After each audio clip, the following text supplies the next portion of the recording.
If you are codependent, then you are overly emotionally reliant on other people. Ugh, we are overly emotionally reliant on other people's approval. We are reliant on making other people happy. We are reliant on making sure that other people don't stress. Oh my God. We are reliant on making sure that other people's lives are as easy as possible without checking in with the self.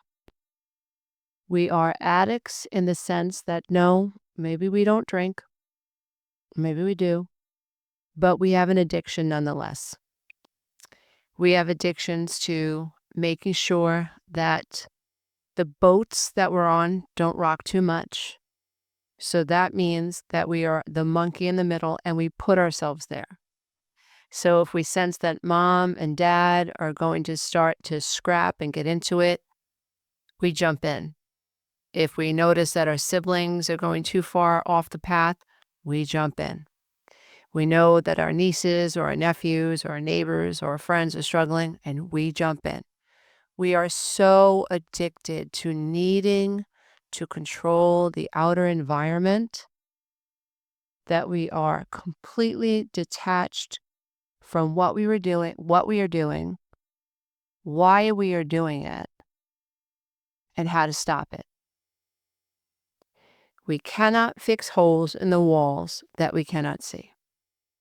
We are addicted. We are addicted to other people. We are addicted to our patterns. We are addicted to our beliefs.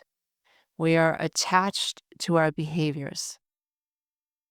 It is so sad, and I am someone who is still on the recovery path, still unearthing things, but at least now I have the understanding, I have the knowledge, I have the know-how, and I have the skills to observe a pattern, hold myself accountable for that pattern, work it out. I've developed incredible journaling prompts and some strategy steps that help me reclaim my grounded state and help me prepare for when I begin to let go of some addictions that I know are going to trigger my survival response, because being addicted to peace means that I'm afraid of chaos, which means that I will give up myself for the sake of peace, because I associate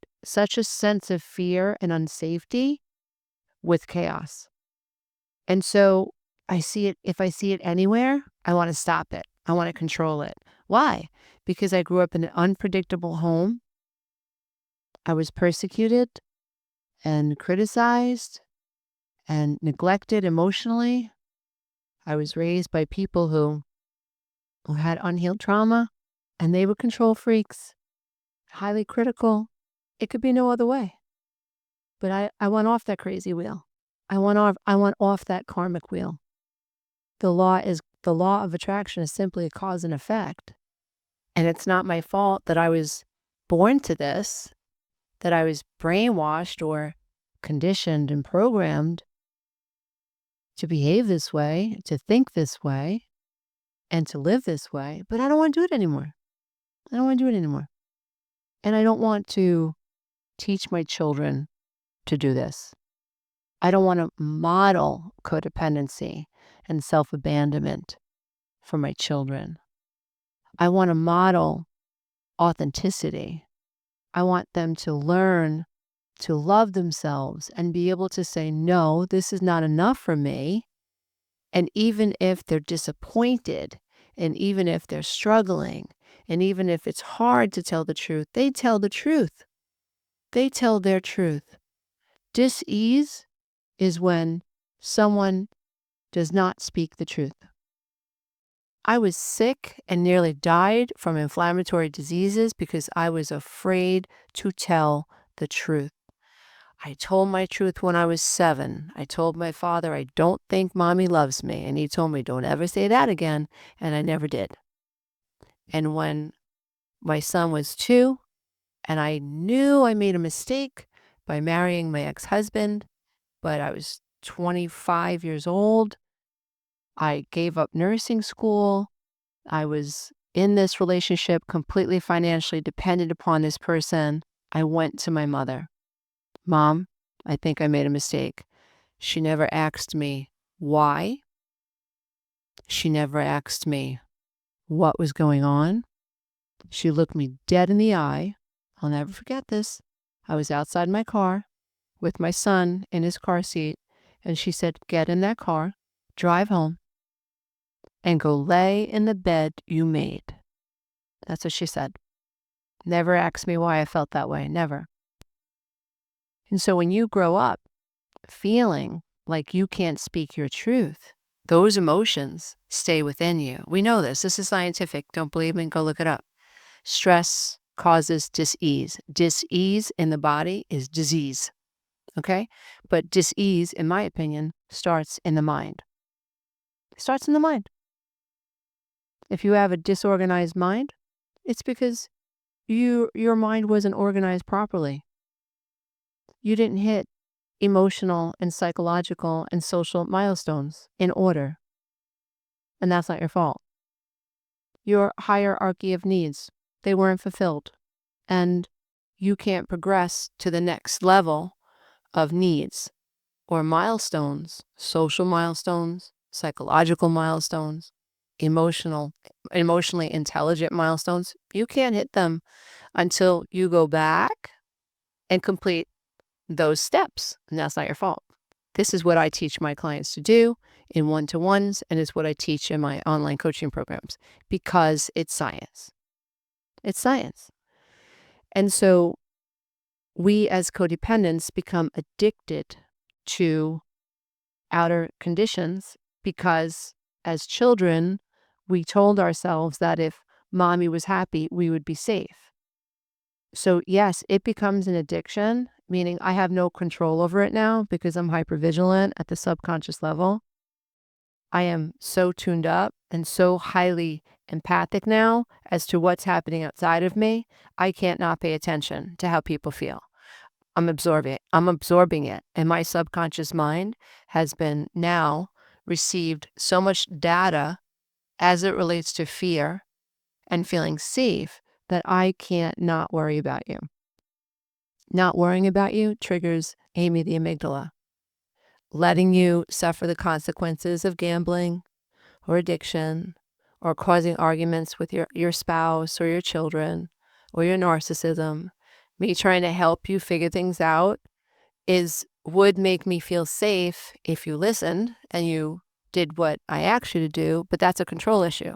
So as a codependent, we're addicted to control. We're unhappy when people are unhappy, and we think that our sense of control comes from making people happy. Why?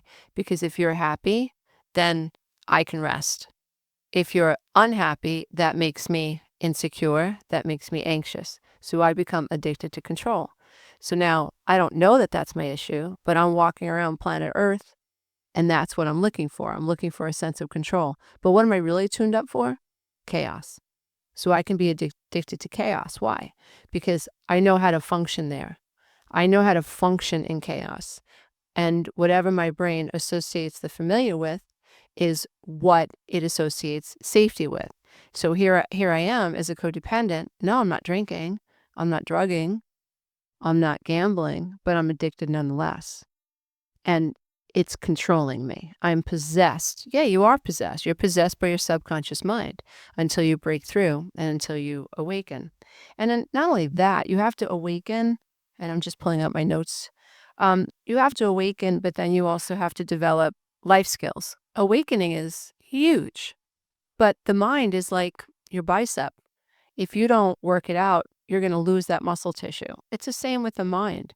If you don't hold on to an aha moment, and that's why we scroll on social media, we watch tons of reels on YouTube and on Instagram, you're not learning. That's not learning. That's short-term memory stuff. Short-term memory.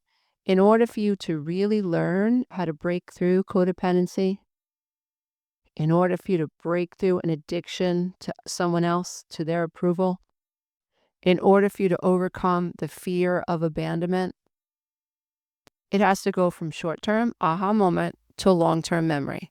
That takes time. That's why within the 12-week Breakthrough Coaching Program, students are not delivered their lessons all in one shot. This is a process of self-reframing. We take this journey one step, 1 week at a time, so that your aha moments, your breakthroughs become long-term memory. That's how you change.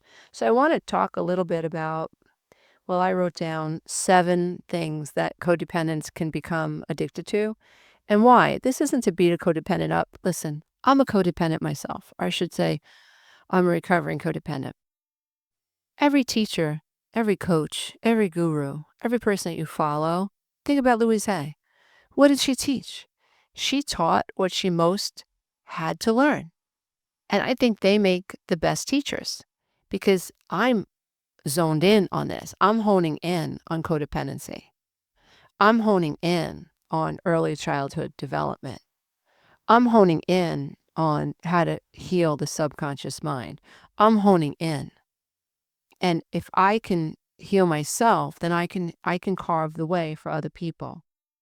And so I don't want anybody to feel like, oh, there goes Lisa again. She's beating up codependents. No, I'm not. No, I'm not. It might feel like that. But you know what? I don't want to identify as a victim.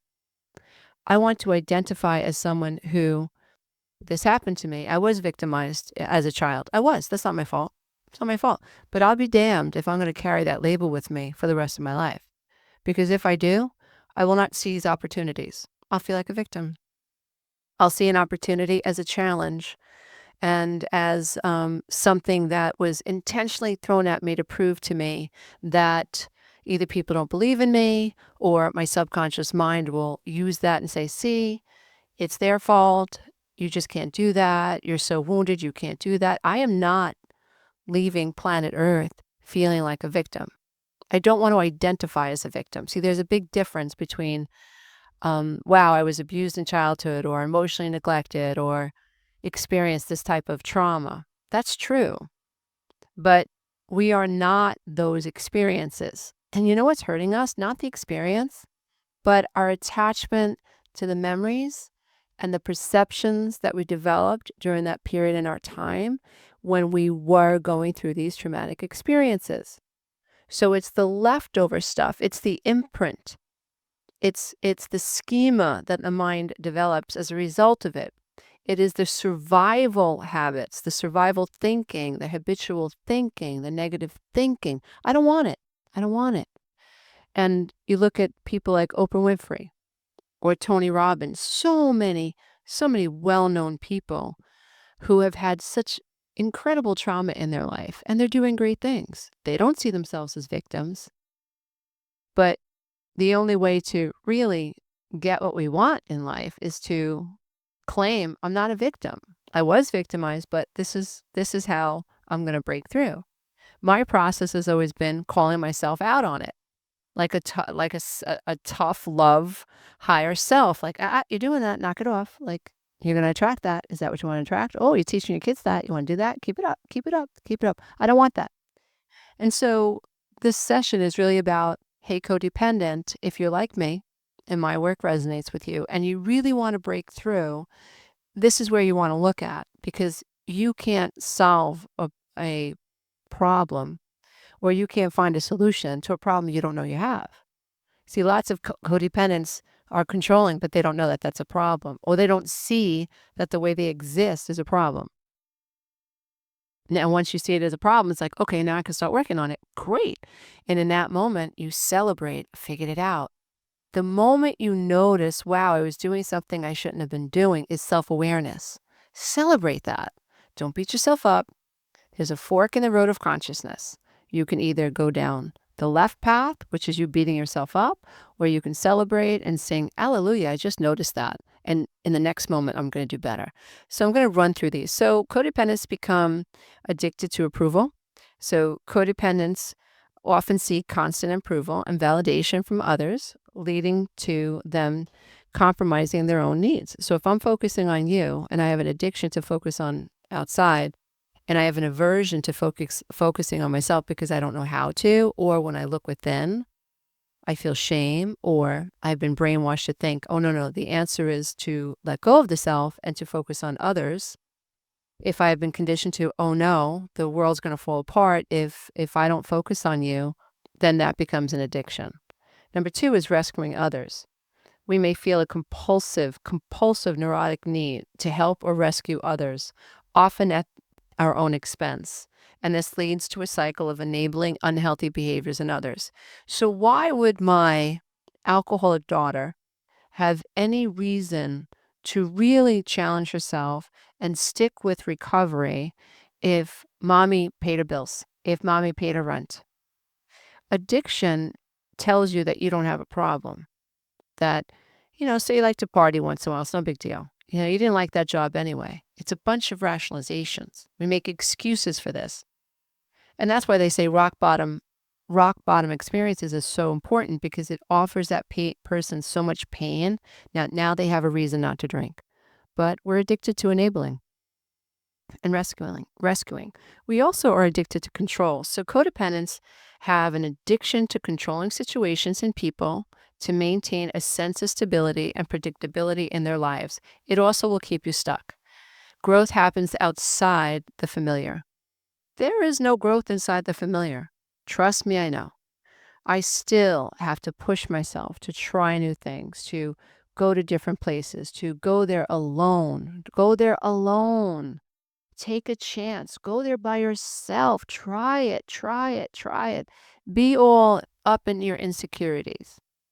Be all up in what do people think about you going to the movies by yourself, or going to dinner by yourself, or going to an exhibit by yourself. Be all up in your feels, but do it anyway. Embrace it. We can become even addicted to conflict. So some of us may find ourselves drawn to drama and conflict in relationships, which can create a cycle of emotional highs and lows that we become addicted to. Why? Because it's familiar. It's familiar. That's why so many codependent men and codependent women push away the nice guy. They're not attracted to the nice woman. The woman that will stand by their side, be loyal, doesn't look for attention from other men, is completely loyal to the guy, but he wants the woman who will bring chaos into his life. Maybe his mother was chaotic. Maybe that was their cycle, the mother-daughter cycle. But a codependent man oftentimes will attract somebody who he needs to rescue, who he needs to take care of, who refuses to take responsibility for our own emotions. And there he is. He's in that cycle.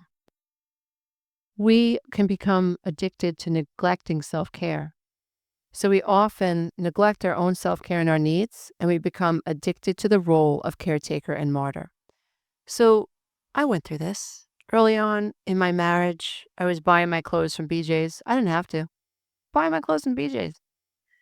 And it was almost like a badge of honor to show up at my son's kindergarten with like baby puke on my shoulder, or complaining about how tired I was and how exhausted I was. I was up with the kids all night, or complaining about how much I did for my mom. I mean, ew, puke, ugh, I want to gag myself these days when I think back, but it wasn't my fault. That was a very immature, unaware, so severely immature, young codependent that I was, that was repeating my mother's patterns. I thought that abandoning the self meant that I wasn't selfish. See, my mother impregnated me with the idea that self-care was bad.